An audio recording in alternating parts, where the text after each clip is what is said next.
روزوں کا مہینہ رمضان کا مہینہ ہے، جس میں قرآن اول اول نازل ہوا، جو لوگوں کا رہنما ہے اور جس میں ہدایت کی کھلی نشانیاں ہیں اور جو حق و باطل کو الگ الگ کرنے والا ہے۔ تو جو کوئی تم میں سے اس مہینے میں موجود ہو چاہیے کہ پورے مہینے کے روزے رکھے، اور جو بیمار ہو یا سفر میں ہو تو دوسرے دنوں میں روزے رکھ کر ان کا شمار پورا کر لے۔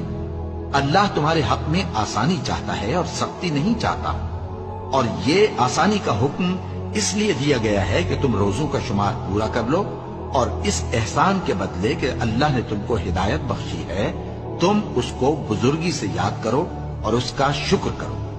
اور اے پیغمبر، جب تم سے میرے بندے میرے بارے میں دریافت کریں تو انہیں معلوم ہو کہ میں تو تمہارے پاس ہی ہوں۔ جب کوئی پکارنے والا مجھے پکارتا ہے تو میں اس کی دعا قبول کرتا ہوں۔